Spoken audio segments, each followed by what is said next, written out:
Okay, we're all the way at the beginning of turn 8. Austria-Hungary is going to go.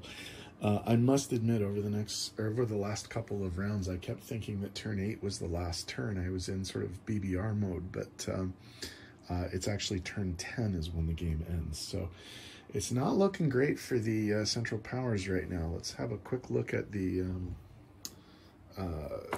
leaderboard.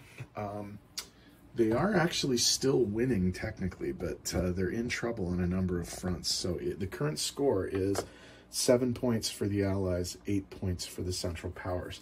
Central Powers have 3 victory cities, Omsk, Belgrade, and Sofia.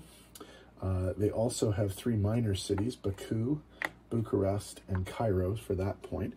The Allies have a victory city, Cologne, and they have 3 minor victory cities as well, Strasbourg, Ypres, and Hamburg. The Allies have the Western Front pretty much locked down, and they have the favorable trade locked down as well. Nobody has the Balkan point, nobody has the Mediterranean point. For now, the Central Powers have the Black Sea point and the Suez Canal point. They also have the Middle East oil point. They got Arabia back, so that's there. They control the most of the territories in the Chinese area for now. The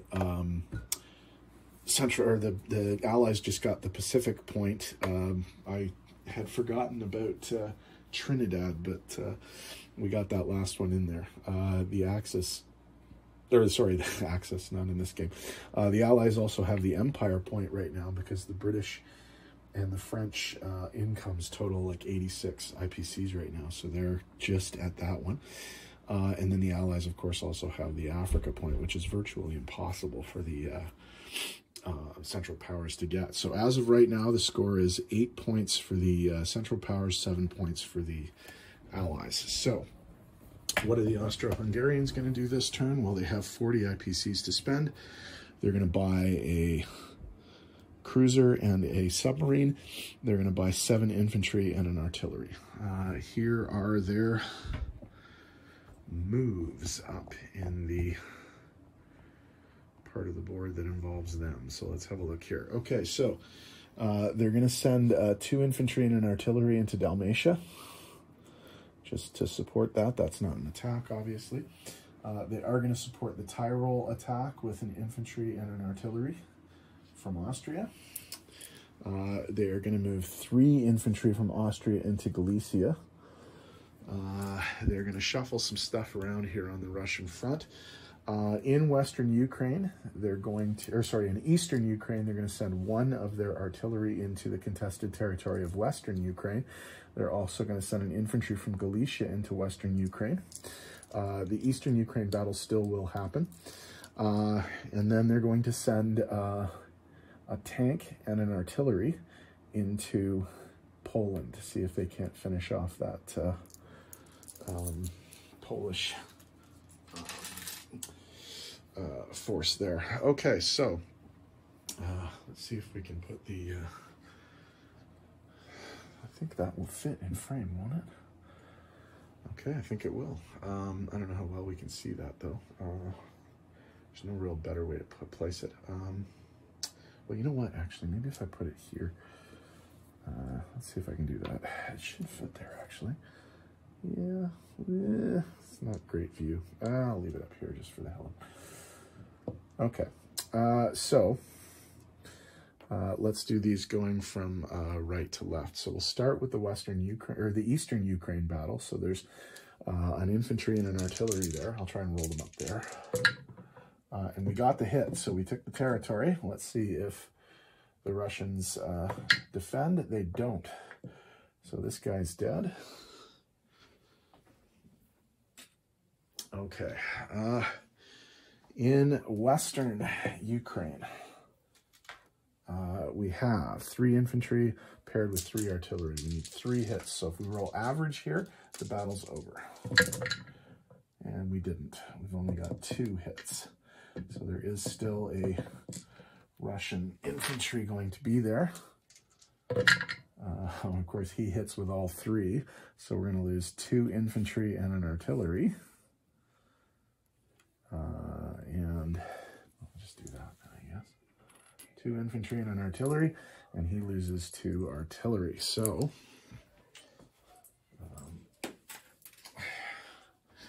that Western is still contested. Okay, the big battle up here in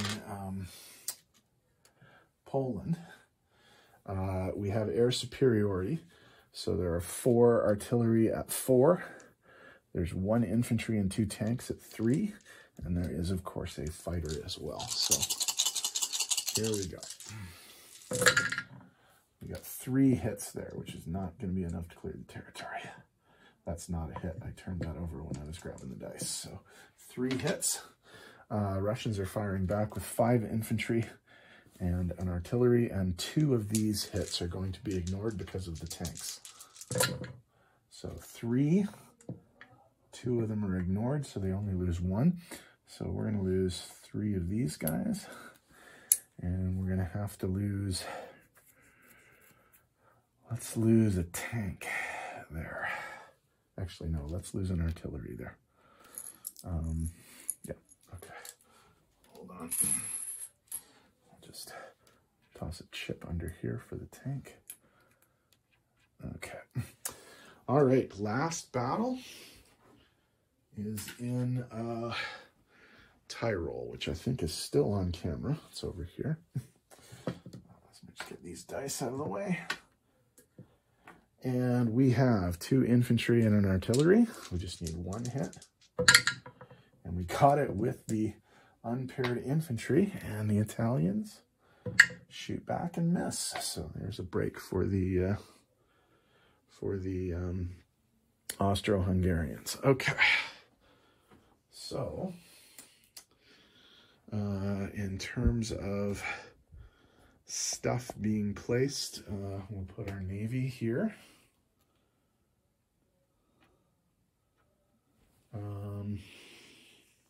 Actually, we're going to move one of our 2 subs up here as well. I'll leave that guy here to block a little bit. And then everything is going into Austria. Nothing's going into Galicia. Okay. So in terms of income, I'll get rid of that. Okay. So Eastern Ukraine is now Austro-Hungarian, so that's +2. These were already contested, so nothing's going to change there. Tyrol was also contested, so it's going to go up 4. So we're going to go +6 for the Austro-Hungarians, and nobody goes down because I think all of those territories were already contested. So +6 for the Austro-Hungarians. They're sitting at 35. They're going to go up to 41, which also means that these guys go up 6 to 57. Okay, 41. Are the Austro-Hungarians being convoyed anywhere? They are not. So they're going to collect 41 IPCs for this turn, and the Russians are up next. I think it's virtually guaranteed that the Russian Revolution is going to occur at the end of the next video. So we'll see what happens with that.